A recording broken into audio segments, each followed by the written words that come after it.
The cameras were rolling, the audience was cheering, and then 15-year-old Marcus Johnson stood at the Family Feud podium, his dark skin contrasting with the pale complexion of the white family standing beside him.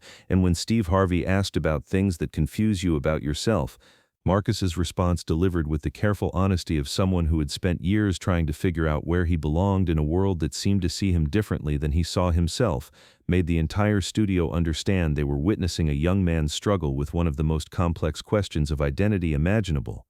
"Not knowing which world I really belong to," Marcus had said, his voice carrying the weight of 15 years of living between two cultures, two communities, two very different ways of being black in America.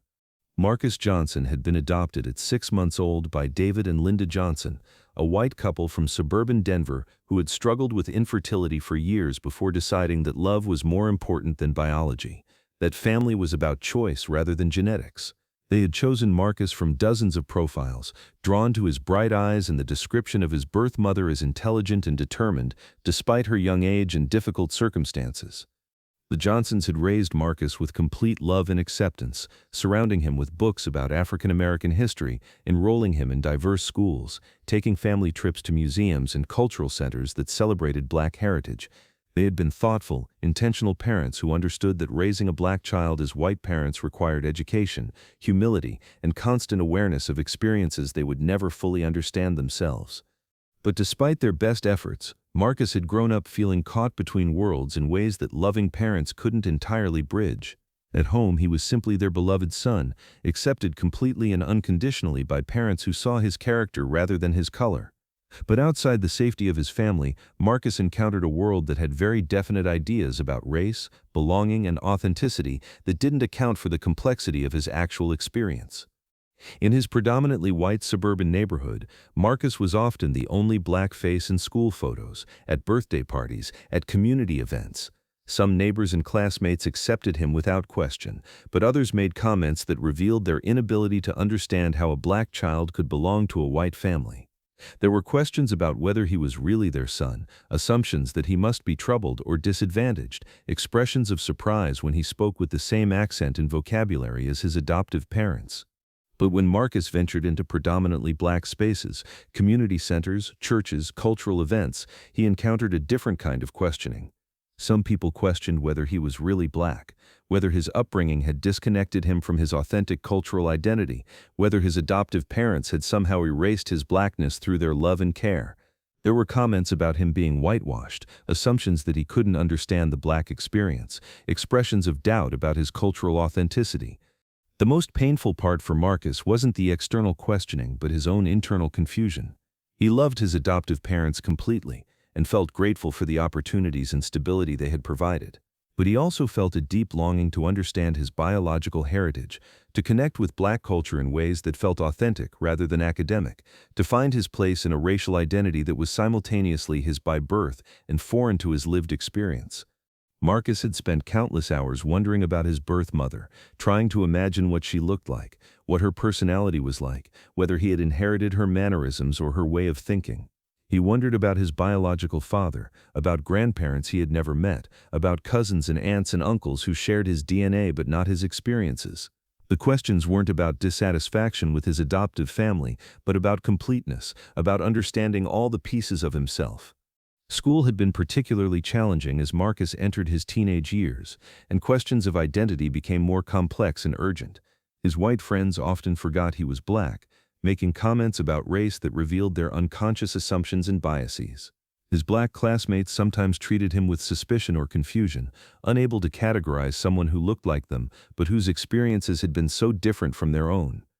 Dating had been especially complicated, with Marcus navigating questions about whether he should date white girls, black girls, or anyone who would accept the complexity of his identity. Some white girls' parents were uncomfortable with their daughters dating a black boy, regardless of his background. Some black girls questioned whether he was black enough to understand their experiences and challenges.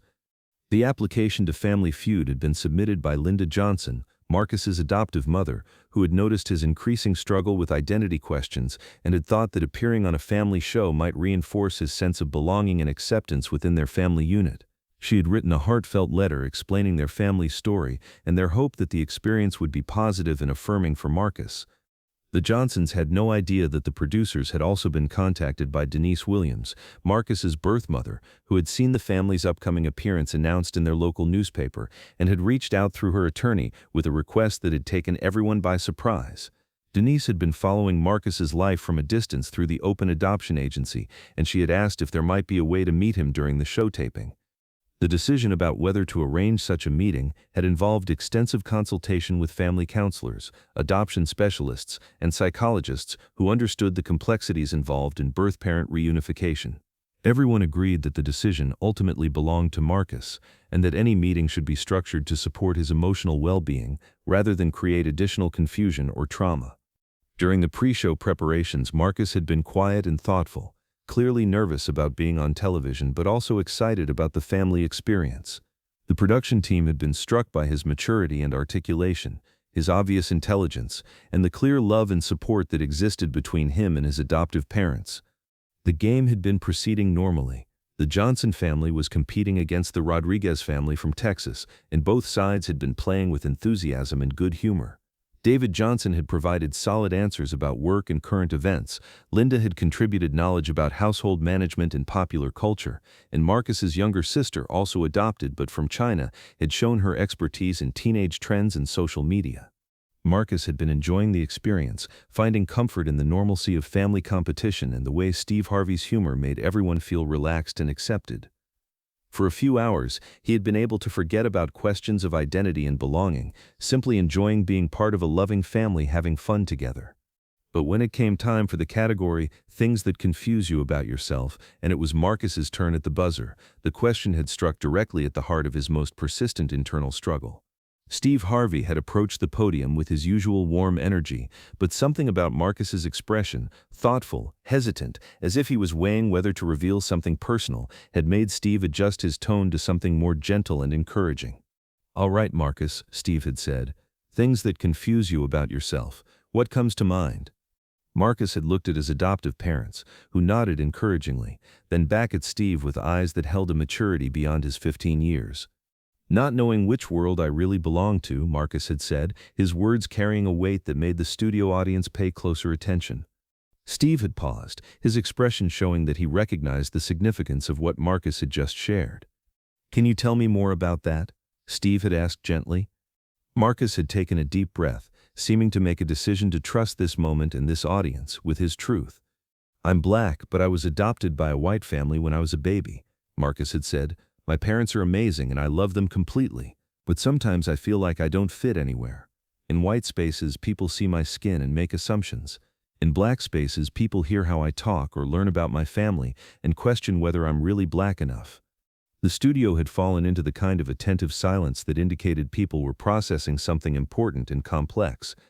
Steve had moved closer to Marcus, his expression showing both understanding and respect for the courage it took to share such personal struggles.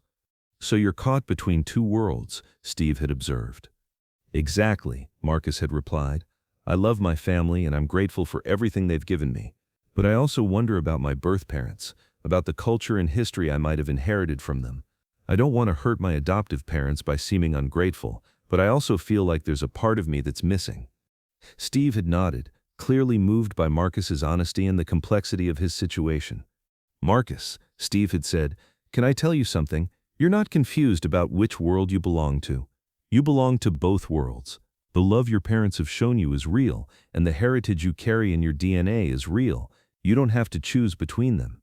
Steve had looked toward the Johnson family, who were listening with obvious love and support for their son. "Your parents chose to love you before they knew who you would become," Steve had continued. "That's not about color, that's about recognizing something precious and deciding to nurture it. And your birth parents gave you life and made a decision that took incredible courage because they wanted what was best for you." Marcus had looked up at Steve with eyes that were beginning to fill with tears. "But what if I want to know more about where I came from?" Marcus had asked. "What if that hurts my parents?" Steve had turned to look at David and Linda Johnson, who immediately stepped forward from their positions at the family podium. "Marcus," Linda had said, her voice filled with emotion, "we've always known this day might come. We want you to know everything about yourself, including the parts we can't teach you. Loving you means supporting all of who you are, not just the parts we understand." David had placed his hand on Marcus's shoulder. "Son," he had said, "you're not betraying us by being curious about your heritage. You're honoring it, and that makes us proud." Steve had been watching this exchange with visible emotion, clearly moved by the love and openness being demonstrated by this family. "Marcus," Steve had said, "sometimes life gives us opportunities that we never expected. Sometimes those opportunities come when we're brave enough to share our truth." Steve had turned toward the studio entrance, and the doors had opened to reveal Denise Williams, a woman in her early 30s with Marcus's eyes and his smile, carrying flowers and looking nervous but hopeful. The moment Marcus saw her, his face had gone completely still. He had stared at this woman who looked so much like him, who carried in her features the answers to questions he had been asking his entire life. "Marcus," Steve had said softly, "I'd like you to meet someone who has been thinking about you every day for 15 years. Denise had approached slowly, her own tears flowing as she took in the young man her son had become. "Hi, baby," Denise had whispered when she reached Marcus. "You're so handsome. You're everything I hoped you would be." Marcus had looked at Denise, then back at his adoptive parents, who were crying and nodding encouragingly. "You're my birth mom?" Marcus had asked quietly. "I am," Denise had replied, "and I want you to know that giving you to your parents wasn't because I didn't love you. It was because I loved you so much that I wanted you to have everything I couldn't give you at 17. Linda Johnson had approached and extended her hand to Denise. "Thank you," Linda had said simply. "Thank you for trusting us with him. Thank you for giving us the gift of being his parents." Denise had taken Linda's hand, and when she spoke, her voice was filled with gratitude rather than regret. "Thank you for loving him the way he deserved to be loved. Thank you for giving him everything I wanted him to have. Thank you for raising a son who knows how to love." Steve had watched this extraordinary exchange and then addressed the studio.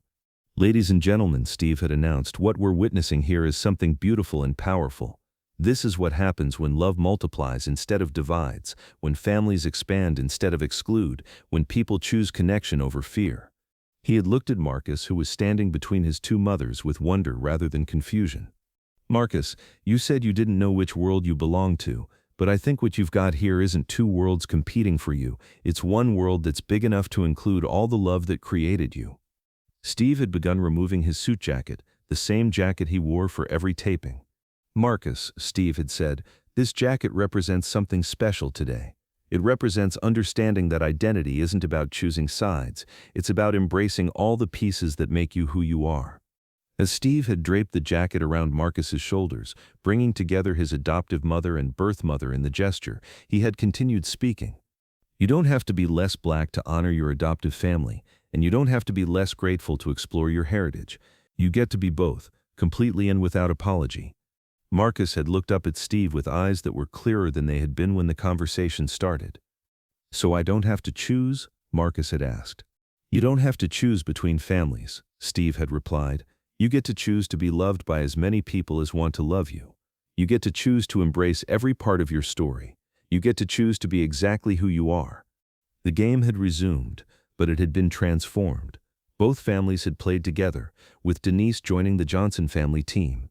When Steve had asked the final question about things that make you proud, Marcus had looked at both his mothers and answered, "Understanding that I'm not half of anything. I'm whole from multiple places."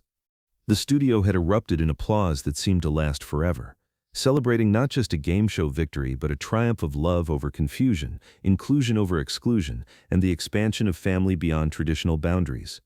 The episode aired 3 months later and sparked a national conversation about transracial adoption, racial identity, and the complexity of belonging in modern America.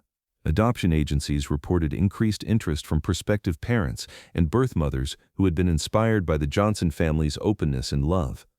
Marcus had kept Steve's jacket as a reminder that identity is not about choosing sides but about embracing wholeness. He had developed relationships with both his adoptive family and his birth mother, understanding that each relationship offered something unique and valuable.